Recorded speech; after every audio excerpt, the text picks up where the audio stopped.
लौट के आ रहे हैं। तो अभी हम आपका पढ़ रहे हैं चैप्टर नंबर 6, स्टार्ट कर रहे हैं चैप्टर नंबर 6 जिसका नाम है वर्क, एनर्जी एंड पावर। आपको मैंने इससे पढ़ाने से पहले आपको इससे पहले मैंने आपको पढ़ाया था क्या, आपको मैंने डॉट प्रोडक्ट पढ़ाया था।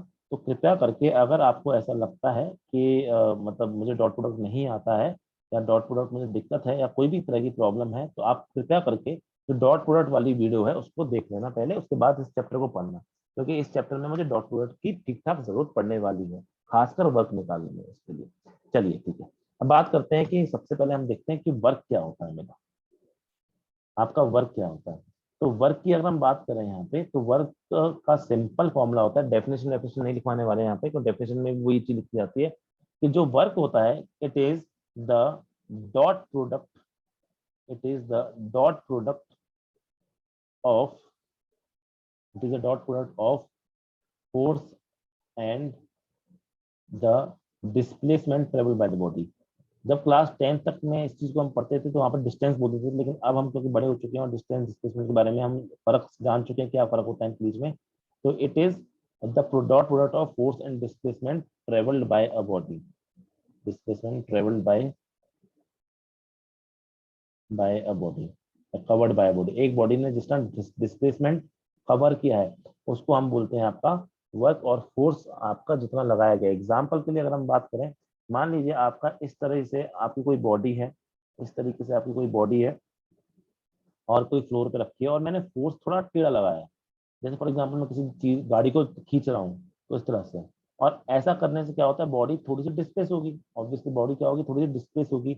बॉडी डिस्प्लेस होगी, मान लीजिए आपका डी डिस्प्लेसमेंट चली जाती है, डी को मैं क्या लेके चल रहा हूँ अपना, डिस्प्लेसमेंट लेके चल रहा हूँ, डी डिस्प्लेसमेंट चले जाती है, मतलब ये आपकी हो गई इनिशियल पोजीशन और यहाँ पे आपको मिल गई आपकी फाइनल पोजीशन, तो डिस्प्लेसमेंट हो गया यहाँ पे। और आपको साथ साथ दिख रहा है कि आपका डिस्प्लेसमेंट हुआ है इस तरह से, तो डिस्प्लेसमेंट यहाँ से यहाँ हुआ है, तो this is your displacement vector. तो मैंने इसके ऊपर लिख दिया डी वेक्टर इस तरह से, क्योंकि हम वेक्टर के बारे में बात कर रहे हैं यहाँ पे, डॉट प्रोडक्ट वेक्टर लिख रहा हूँ, ये दिस इज योर फोर्स, और इन दोनों के बीच का एंगल कितना है, लेट्स से थीटा। तो मैं क्या बोलता हूँ, work is defined as the dot product of force and displacement. तो मैं लिखता हूँ उसको F vector dot D vector, ठीक है। और फिर से मैंने बताया कि इससे पहले हमने आपका डॉट प्रोडक्ट पढ़ाया, तो अगर याद ना हो तो पहले उसको पढ़ लें क्योंकि उसमें जरूरत पड़ने वाली है। तो इसी चीज को अगर मैं डॉट प्रोडक्ट के हिसाब से लिखना चाहूँ तो मैं क्या लिखता हूँ, आपका एफ डी कॉस थीटा मैं लिख सकता हूँ उसको, एफ डी कॉस थीटा मैं इसको लिख सकता हूँ। डॉट प्रोडक्ट मैंने आपको एक बात समझाई थी कि जब भी हम दो वेक्टर का डॉट प्रोडक्ट करते हैं या स्केलर प्रोडक्ट करते हैं तो जो आंसर निकल के आता है बेटा वो स्केलर निकल के आता है, इसलिए इसका नाम दूसरा स्केलर प्रोडक्ट भी होता है। तो हम ये बात यहाँ से कह सकते हैं क्योंकि वर्क जो है it is dot product of F and D या फिर it is scalar product of force and displacement, so I can say that आपका जो वर्क होगा it is a scalar quantity. आपका वर्क जो होगा वो क्या होती है, आपकी स्केलर क्वांटिटी। अगर बेटा मैं यहाँ पे एसआई यूनिट की बात करूँ, यहाँ पे मैं एसआई यूनिट की बात करूँ, तो फोर्स की एसआई यूनिट होती है आपकी न्यूटन, और डिस्टेंस की ऐसे यूनिट होती है मीटर, तो इसकी यूनिट हम न्यूटन मीटर बोल सकते हैं। और अगर कोई और यूनिट बोलना चाहें तो इसको हम न्यूटन को अगर हम आपका न्यूटन डायमेंशन से केजी मीटर पर सेकंड स्क्वायर बोल सकते हैं, और यहाँ पर मीटर मल्टीप्लाई हो तो केजी मीटर स्क्वायर पर सेकंड स्क्वायर बोल सकते हैं। या फिर एक साइंटिस्ट के नाम पे हमने इसको श्रद्धांजलि देने के लिए इसको हमने बोला जूल, जिसको हम कैपिटल जे से रिप्रेजेंट करते हैं। तो ये आपकी ऐसा यूनिट होती है। अगर सीजीएस यूनिट की बात करें हम यहाँ पे, तो सीजीएस यूनिट होती है बेटा अर्ग is your CGS unit of work, या जूल का जो आपका सीजीएस यूनिट होती है अर्ग। और हमें पता होनी चाहिए ये बात कि आपका 1 जूल इज इक्वल टू 10 की power, 1 joule is equal to 10 की पावर 7 अर्ग होता है। ये आपका छोटी सी जानकारी जो पता होनी चाहिए। तो हमने डॉट प्रोडक्ट का इस्तेमाल करना था, इससे पहले डॉट प्रोडक्ट पढ़ा, उसके बाद हमने वर्क के बारे में पढ़ा क्योंकि उसमें आपका डॉट प्रोडक्ट आता है। नेक्स्ट अगर हम बात करें इसके आगे कि वर्क आपका किस किस चीज पे निर्भर करता है, वर्क आपका डिपेंड्स ऑन, तो आप फॉर्मूला देखोगे समझ जाओगे तो वर्क किस किस पे डिपेंड कर रहा है। तो फॉर्मूला क्या है, वर्क इज इक्वल टू आपका निकल के आया एफ डी, वर्क जो निकल के आया वो क्या है आपका F D cos theta, work जो निकल के आया वो आपका एफ डी कॉस थीटा। तो आपका फोर्स पे डिपेंड करेगा, डिस्प्लेसमेंट पे डिपेंड करेगा और थीटा पे डिपेंड करेगा। तो मैं अगर बात करूँ फोर्स किस पे डिपेंड कर रहा है, वो आपका फोर्स पे डिपेंड करता है आपका। सेकंड आपका it depends on displacement, and last but not the least, it depends on the angle between force and displacement. Force और डिस्प्लेसमेंट के बीच का जो बेटा एंगल होता है ये उस पर निर्भर करता है आपका वर्क। चलिए, अच्छा, कई बार एक सवाल पूछा जाता है और वो इम्पोर्टेंट नोट भी है कि कब आपका वर्क जीरो होता है। वर्क इज जीरो, कब आपका वर्क जीरो हो सकता है, ठीक है, कब कब आपका वर्क जीरो हो सकता है। तो इसकी भी बेटा तीन कंडीशन ध्यान देना। कैसे? फर्स्ट कंडीशन हो जाएगी इसकी कि आपका फोर्स ही क्या हो जाए, किसी बॉडी पे जीरो हो जाए। किसी बॉडी पे फोर्स ही नहीं लग रहा तो आपका वहां पे वर्क क्या होगा, जीरो होगा। सेकंड, फोर्स लग रहा हो लेकिन बॉडी डिस्प्लेस ना कर रही है, तो ऐसी बॉडी को हम बोलते हैं इक्विलिब्रियम बॉडी, तो वहां पे क्या हो जाए, आपका डिस्प्लेसमेंट क्या हो जाए, जीरो हो जाए। थर्ड केस, क्योंकि मैं जानता हूं कि मेरा एफ डब्ल्यू क्या है, एफ डी कॉस थीटा है, अगर मेरा कॉस थीटा जीरो हो गया तब भी मेरा वर्क क्या हो सकता है, जीरो। थर्ड कंडीशन क्या होता है कि when cos theta is equal to zero. अब कॉस थीटा जीरो कब होता है बेटा, जब आपका थीटा की वैल्यू क्या होती है, 90 डिग्री। तो इससे हमें थर्ड पॉइंट मिलता है कि when your work can be zero when angle between F and D is 90 degree, या व्हेन एफ इज या force is perpendicular to displacement. जब फोर्स आपका डिस्प्लेसमेंट वेक्टर के परपेंडिकुलर होता है, हमने ये चीज डॉक्टर में पढ़ी थी कि जब दो वेक्टर आपके 90 डिग्री पे होते हैं या परपेंडिकुलर होते हैं तब उनका जो डॉट प्रोडक्ट होता है वो क्या होता है, जीरो होता है। तो ये सवाल काफी ज्यादा इंपॉर्टेंट होता है कि आपके वर्क प्रपोज, तो ये मान के चलिए एग्जाम में बहुत ज्यादा इंपॉर्टेंट क्वेश्चन है जो ये पूछा था कि वर्क कभी कब कब किस किस बॉडी का जीरो हो सकता है। तो उसके हो जाएंगे आपके तीन केसेस, जब आपका फोर्स जीरो हो जाए, जब आपका डिस्प्लेसमेंट जीरो हो जाए, या दोनों के बीच का एंगल आपका 90 डिग्री हो जाए, या फिर मैं ये बोल सकता हूँ आपका when force is perpendicular to displacement. इन तीनों केस में आपका वर्क क्या होगा, जीरो होगा। बताइए समझ में आ रहा है नहीं आ रहा है इतना जल्दी से? हाँ रह सर। चलिए ठीक है, एक सेकंड ना।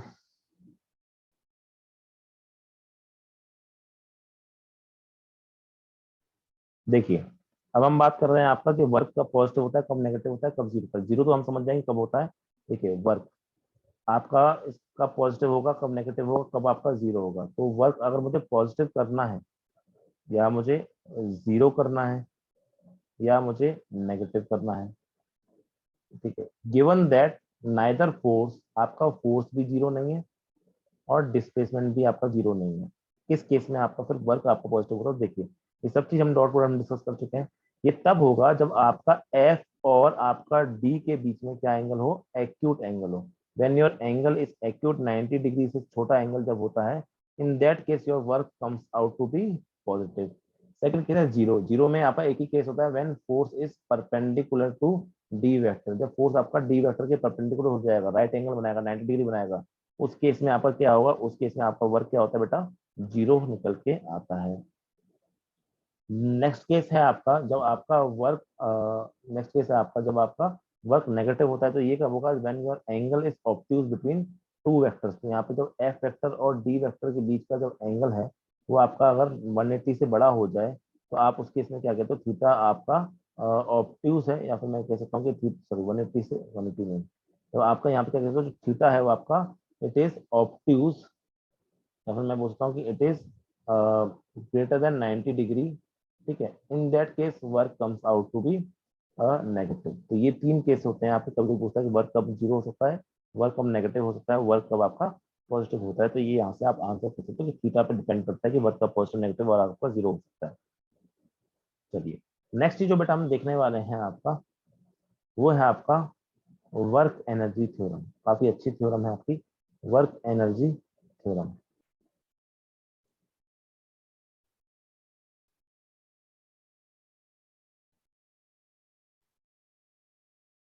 अब क्या होती है वर्क एनर्जी थ्योरम, तो सुनिए, होता क्या है आपका, वर्क एनर्जी थ्योरम में अगर बात करें तो वर्क को कभी कभी क्या होता है कि मान लीजिए कोई बॉडी है और उसमें लग रहे हैं बहुत तरह के फोर्सेस, बहुत सारे फोर्स लग रहे हैं, मतलब एक F1 ऐसे लग रहा है, ठीक है, और आपका मान लीजिए इस पर फ्रिक्शन भी लग रहा है पीछे की तरफ, और आपका बहुत सारे तरह के टेढ़े मेढ़े फोर्स लग रहे हैं, ठीक है, F3 लग रहा है, F2 लग रहा है, बहुत सारे फोर्स लग रहे हैं, mg भी लग रहा है, ठीक है, नॉर्मल भी लग रहा है। इस तरह के सारे फोर्स जब आपकी किसी बॉडी पे लग रहे हैं, उस टाइम पे अगर आपको वर्क निकालना होगा तो आपके लिए बड़ी दिक्कत हो जाएगी कि आप सबका वर्क कैसे निकालोगे। एक तो तरीका क्या है, सबकी वजह से अपना अपना वर्क निकालो, W1 निकालो, W2 निकालो, W3 निकालो, और इन सबको क्या कर दो फिर ऐड कर दो, ठीक है, इस तरह से। पर ये बहुत कम्बरसम और बहुत ही बड़ा प्रॉब्लम बन जाएगा इस तरीके से। दूसरा तरीका क्या होता है, हम यूज करते हैं वर्क एनर्जी थ्योरम। जब भी आप किसी बॉडी पे बेटा फोर्स लगाओगे, जब भी किसी बॉडी पे फोर्स लगाओगे तो ऑब्वियसली उसके पास में एक इनिशियल वेलोसिटी होगी, जिसको हम यू से प्रेजेंट करते हैं। एक इनिशियल वेलोसिटी है यहाँ पे। जब भी किसी बॉडी पे आप फोर्स लगाना शुरू करोगे तो उसके पास में पहले कोई वेलोसिटी होगी, जो बाद में चेंज होकर क्या बन जाएगी, आपकी फाइनल वेलोसिटी वहां बन जाएगी। जो आपकी चेंज होकर वहां पे क्या बन जाएगी, आपकी फाइनल वेलोसिटी बन जाएगी। वी को मैंने बोल दिया आपका फाइनल वेलोसिटी, ठीक है। अगर मैं ऐसा बोल रहा हूं तो अब मैं एक क्वेश्चन आपका बचपन में पढ़ के आया हूँ, या इस पहले भी मैंने पढ़ रखा है इसी क्लास में। वो होता है आपको v square is equal to u square plus two. पढ़ा है ना आपने, जल्दी बताओ। हाँ जी। ठीक है, तो जब मैं बोलता हूँ v square is equal to u square plus two s, तो मैं क्या करता हूँ यहाँ से v square minus u square is equal to two a s भी यहाँ पे लिख सकता हूँ। चलिए, बहुत अच्छी बात है।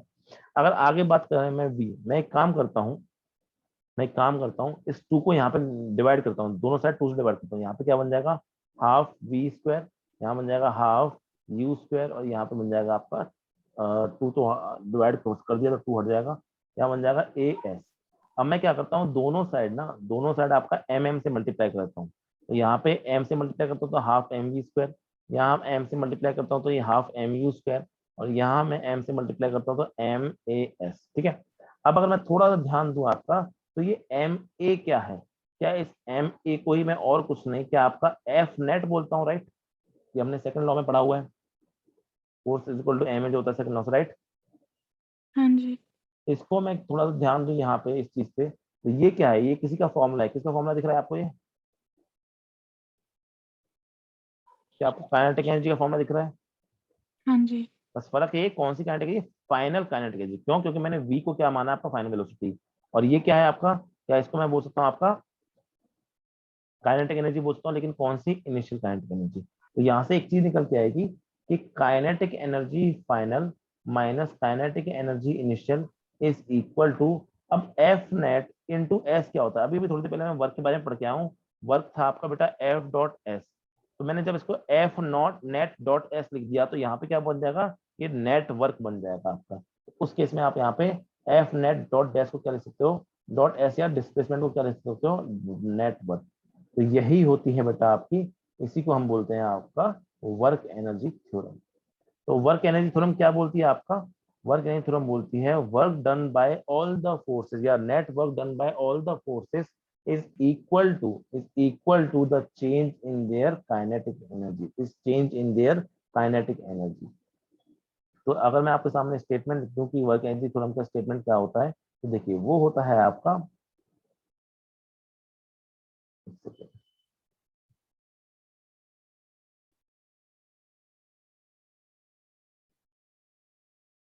हाँ, तो वर्क एनर्जी थ्योरम का स्टेटमेंट क्या हो जाएगा, it is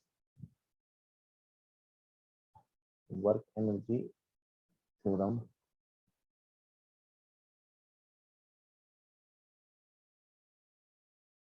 the change in kinetic energy of a particle is equal to the work done on it by the net force। उस बॉडी पे जितने भी फोर्स लग रहे हैं उनकी वजह से जो बेटा वर्क किया जाएगा उस बॉडी पर, it is always equal to change in their kinetic energy. मतलब इसको हम ऐसे लिखते हैं के ई final minus K E initial is equal to आपका work done by all the forces, या वर्क डन बाय हम नेट भी लिख सकते हैं यहाँ पे, ठीक है। हम जानते हैं इसका फॉर्मूला क्या हो जाएगा, हाफ एम वी स्क्वायर, इसका formula half m u square, और ये हो जाएगा वर्क। तो यही होती है आपकी वर्क एनर्जी थ्योरम। बहुत सिंपल सी चीज है, और बहुत बड़े बड़े और बहुत खतरनाक खतरनाक सवाल भी आपको ये सॉल्व कराने में हेल्प आउट करती है। अगर कोई भी ऐसा फोर्स बॉडी पे लग रहा है, कभी कभी क्या होता है कोई बॉडी पे ऐसा फोर्स लग रहा है तो जिसके बारे में हमें नहीं पता कि हम इससे वर्क कैसे निकालें। एग्जाम्पल के लिए चलिए देखिए, एग्जाम्पल की अगर मैं बात करूं, यहाँ पे ध्यान देना, एग्जाम्पल की अगर मैं बात करूं, मान लीजिए कि आपका इस तरह से कोई बॉडी है आपका, और मैं बोल रहा हूँ कि ऐसे कोई फोर्स बना दिया, ठीक है, और डिस्प्लेसमेंट आपका ऐसे हो रहा है यहाँ पे आगे की तरफ, लेकिन मुझे ये नहीं बता रहा, और यहाँ पे एक और फोर्स लग रहा है, यहाँ पे एक और फोर्स लग रहा है, कुछ F2 मान लो, इसको F1 मान लो।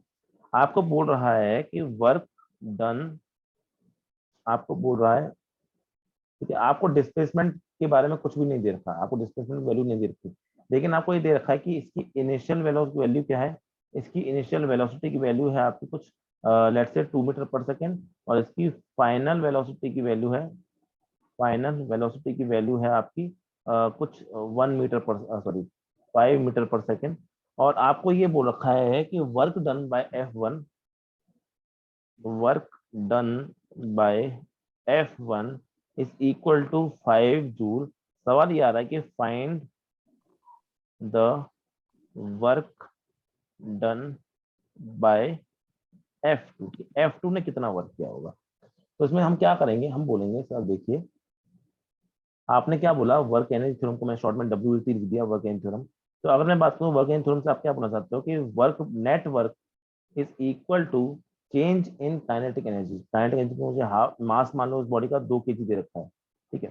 चेंज इन काइनेटिक एनर्जी मतलब KE final minus KE initial. अब इसमें नेटवर्क किसका आएगा, work by F1 plus work by F2।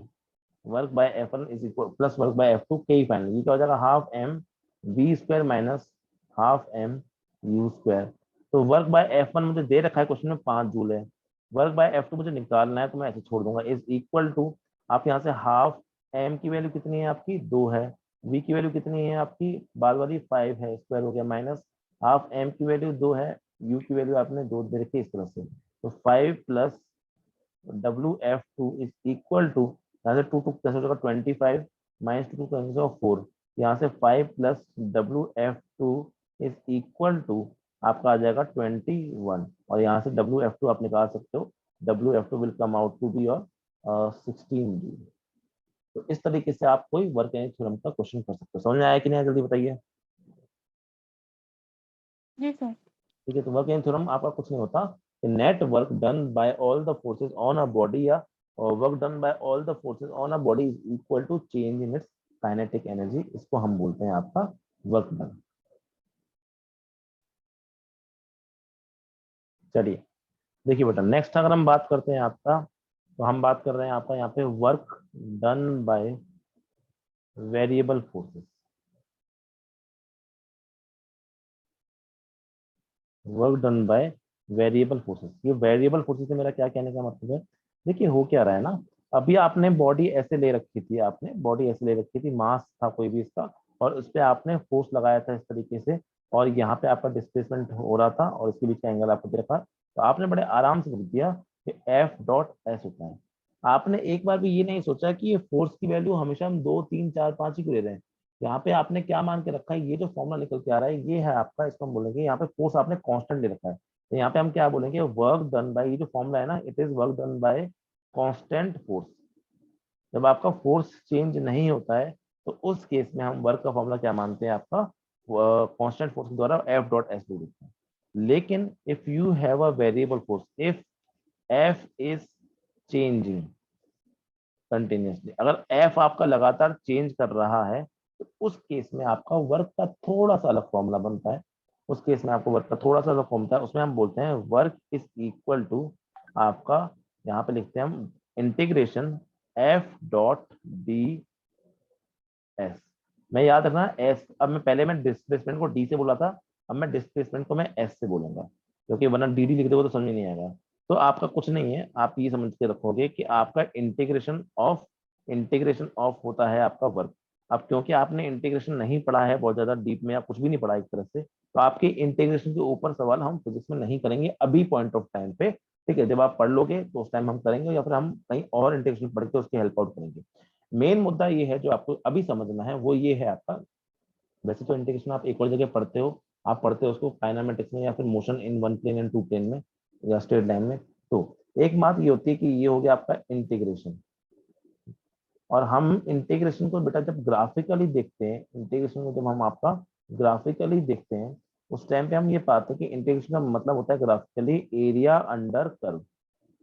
Integration का जो ग्राफिकली मतलब होता है वो होता है आपका एरिया अंडर कर्व। तो यहाँ से मैं क्या बोल सकता हूँ कि क्योंकि मेरा वर्क जो है वो इंटीग्रेशन ऑफ F&ds निकल के आ रहा है, तो कल को अगर मैं एफ और डिस्प्लेसमेंट के बीच में कोई कर्व बनाता हूँ, एफ और डिस्प्लेसमेंट के बीच में, फोर्स और डिस्प्लेसमेंट में कोई रैंडम कर्व बनाती है मैंने इस तरह से, तो उसमें आपका क्या होगा, इसके नीचे का जो बेटा एरिया होगा, इसके नीचे का जो बेटा एरिया होगा, उसको मैं क्या बोलूंगा, अपना वर्क बोलूंगा। समझ में आया कि नहीं आया, जल्दी बताइए। आया। तो यहाँ इसको मैं क्या बोलूंगा, वर्क बोलूंगा। तो यहाँ से वर्क की एक और, जब आपका वर्क देखो कांस्टेंट होगा तब तो आप बहुत सिंपली इस फॉर्मूले से सीधे निकाल सकते हो। कांस्टेंट होगा तो आप इससे भी निकाल सकते हो। कांस्टेंट का मतलब कुछ नहीं होता, कांस्टेंट का मतलब है वो इस तरह का कर्व, तब भी आपका एरिया ही आपको क्या देगा, आपको आंसर दे देगा, कोई दिक्कत नहीं। पर उसमें आप बिना एरिया निकाले ही बड़े आराम से आंसर निकाल सकते हो। लेकिन जब फोर्स आपका टेढ़ा मेढ़ा हो या कांस्टेंट ना हो, चेंजिंग हो, वेरिएबल हो, तो उस केस में हम ज्यादा प्रेफर करते हैं इंटीग्रेशन। अब इंटीग्रेशन आपने बहुत ज्यादा डिटेल में तो पढ़ा नहीं है अभी, इसलिए उस पर हम ज्यादा फोकस भी नहीं करेंगे हम। लेकिन एरिया तो हमें निकालना आता है। अगर कोई कर्व हमें दे दिया जाए तो एरिया तो हम निकाल सकते हैं। ट्राइंगल दे दिया, जैसे आपको ट्रेपेजियम दे दिया, इस तरह की चीजों का आप एरिया तो निकाल सकते हो। यहाँ से एक फॉर्मूला निकल के आता है या एक चीज निकलती है कि work is equal to area under force versus, area under force versus displacement. तो area under force versus displacement curve जो होता है वो बेटा आपको क्या देता है, आपको it provides you the work. आ गई बस समझ में? अभी इस पर कोई न्यूमेरिकल न्यूमेरिकल ज्यादा फोकस नहीं करना, अभी हमको थ्योरी पे मेन फोकस करना है। एक सेकंड एक सेकंड एक सेकंड। ठीक है, तो ये हमने बता दिया वर्क आपका क्या होता है, वेरिएबल फोर्स की वजह से होता है। तो ये आपका एक तरह से एक पार्ट खत्म हो गया इस चैप्टर का। तो बाकी बचा हुआ चैप्टर है उसको हम नेक्स्ट क्लास में करते हैं। चलिए, thank you very much for attending today's class. I will see you tomorrow. Bye, take care. Okay.